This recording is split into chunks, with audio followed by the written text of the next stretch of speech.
Tonight, I wanted to give some of my take on Fender Japan, Japanese Fenders. I've got two Japanese Fenders. I've had one for 32 years and the other one for about 3 years. 2 years, maybe 1 year, I don't know. But the one is more recent. But I wanted to talk, and I read, particularly before I bought the second one, I read quite a bit about Fender Japan, and I watched a lot of the YouTube videos on Fender Japanese Fenders, and I find it an interesting topic. There seems to be a lot of mystique about the Japanese guitars, and I thought as an owner of two, I thought I'd share my thoughts and some of the things I've read. This is the first one I'll be talking about. It's a 1987 Fujijin Japan Japanese Fender Telecaster Black. And I'll talk about that one in a minute, but that's one of the 80s Fenders. And then I've got this made in Japan, not crafted in Japan, made in Japan, FSR Blue Flower Telecaster. That's, I think about 2017, 18. I wasn't sure, but it's pretty recent guitar. And I'm going to talk a little bit about each one. So stick around. I might stick a guitar clip or two in there, just to let you hear how they sound. Okay, let's look at this one first. This is the Fender Blue Flower Telecaster, and it is made in Japan. If you look on the back, you can see there it says made in Japan and the serial numbers. There, as you probably know, there's also a crafted in Japan, which was made, I think, in the 90s. And I think someone told me they sell for a little more money, but I don't know that. I like that made in Japan. It's a Deep Purple album. It's got I don't know, steel saddles. My American Professional Telecaster has brass saddles. So I think one takeaway might be this is an excellent guitar. The neck on this thing is just really nice. Everybody, and you know what? I've watched YouTube video after YouTube video about Japanese guitars, and every single one praises the workmanship of those guitars, and it's the same. This is a really well-made guitar, and I always think you can tell a lot about a guitar by the neck, and that neck's nice. I think the specs of the neck, it's kind of fat since I've been playing my Strat. I had to get used to it again. But it's nice. I had the treble bleed put in this, which I like. I was watching Chris Buck the other day, and he said don't put the treble bleed in. And I use it. Someday I'll say more about why I like the treble bleed. But that's a beautiful neck, maple. By the way, I bought this new supposedly, and it came with that ding in it. The body is basswood, and you know when you hear people say basswood dings easy, and there's that polyurethane finish or polyester. It's one of those poly finishes, and you can see it does just kind of almost like a hole. That's a good example of that when people say, you know, nitro finishes ding in a kind of cool way. Poly just looks like heck, but I love the finish. I mean, Blind Faith, cream. Here's the one thing I don't like about this guitar. Those slotted vintage tuners. Everybody tells me they're fine. You know, I've been playing guitar 47 years, and I hate changing strings on this. In fact, I'm embarrassed to say the times I've needed to string change, I have someone else do it, and I pay someone to do it. It's got some kind of a plastic nut. My American Professionals do have a bone nut. So I think one takeaway on this, which seems to be the conventional wisdom, is that the workmanship is excellent on Japanese guitars. Some of the parts might not be quite, you know, as good as the American ones. It's basswood. I don't know. I don't mind basswood, but for some reason, some people say that's associated with less expensive guitars. But basswood is older. You know, people have used basswood in musical instruments for centuries, and also wood carving. It's got a 3-way switch. The pots are nice. You know, another thing, I think you can kind of tell a lot about a guitar sometimes by the pots. Because in a cheap guitar, you know, the pots are just kind of stuck on there, and they're usually kind of chintzy or kind of flimsy and kind of tinny. And those are nice pots. My American Professional has really sturdy pots. And this one, they feel a little different, but they don't feel, they feel like good solid pots, you know. That's another thing I go by. And you heard the pickups. I think the pickups, you know, nice pickups, the difference between a nice pickup and, you know, kind of not so nice pickups is the warmth and that kind of chimey sound you get. And I think this has got that. I think this Blue Flower guitar has really good pickups. I don't know what kind they are. I played my American Professional, and it has also really good pickups. But these are really warm, and they have that chime, which is the mark of a good pickup.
Okay, this is my 80s Telecaster. It's a 1987 E Series.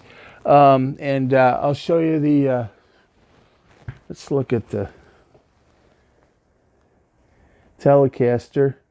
It's the E Series. I don't want to, you see it. So it's made in Japan. And here's what I wanted to show you this. I didn't notice this till I bought my Blue Flower. Somebody years ago, I bought this when it was probably a year about, they scraped off made in Japan. And I bought this at Elderly Instruments. That usually says made in Japan right there. It really makes me mad that someone scraped off the words made in Japan off that headstock. That really hurts the guitar. I think that's a cool thing. It does occur to me, I'm interjecting this. When I was a kid, made in Japan usually meant like cheap AM radios, cheap toasters, everything was cheap. And I guess when I bought this, made in Japan was considered bad. It's whoever it was. I bought it used at Elderly Instruments in Lansing, Michigan, and whoever had sold it to them apparently didn't want it to say made in Japan on there and had scraped it off. Boy, does that make me mad. And I didn't notice it till I bought that Blue Flower one, and I started looking at it, and I noticed it always said made in Japan on those old 80s guitars.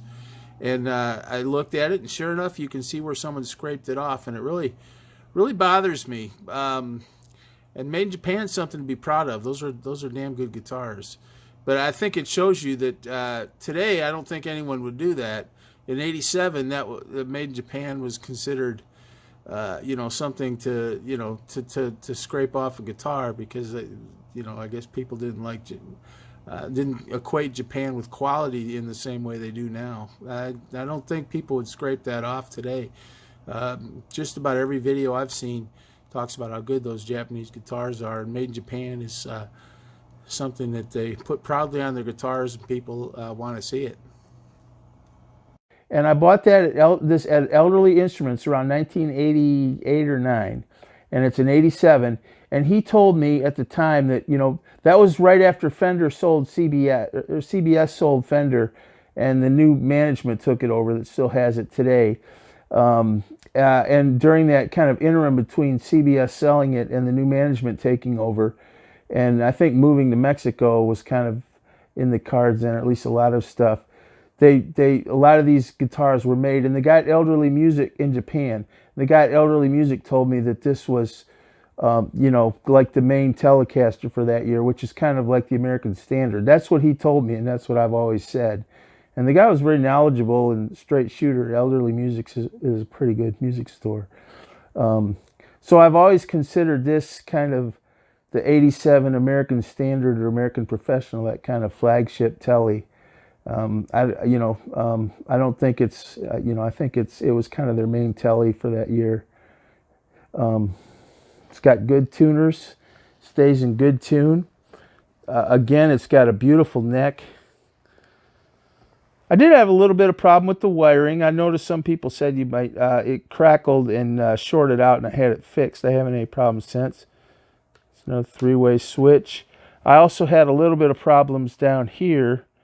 That thing's always coming loose. I've tightened it about 1,000 times and had the guitar. I've never had, the only mod I've ever put in this is a treble bleed. I don't like modding guitars, but I did put a treble bleed in because I was playing with some guys, and every time the singer would sing and I would turn down, it sounded horrible. So I'm going to talk more about treble bleed another time, but I use it in several of my guitars. But I feel like for some things it's almost essential if you're working in a group.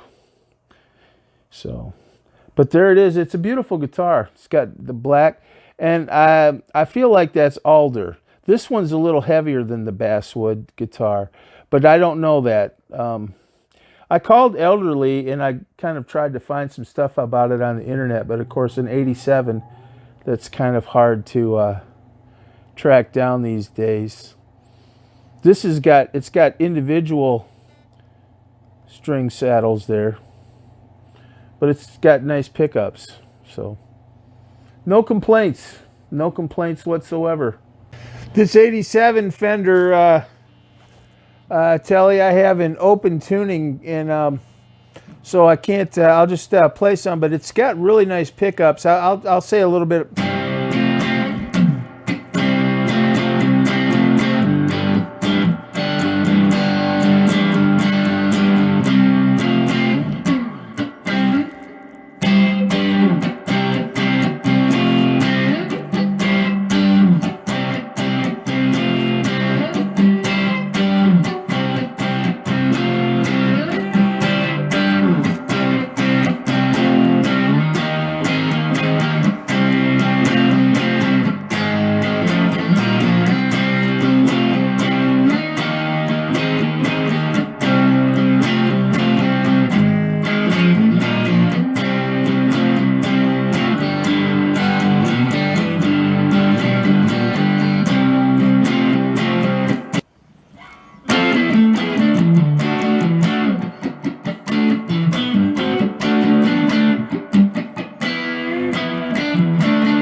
So I guess my overall conclusion about Japanese guitars is the ones I've seen are excellent. And I also, like I said, I've said before, particularly before I bought that Blue Flower one, but even before, I've owned that black Japanese Telecaster since the late 80s.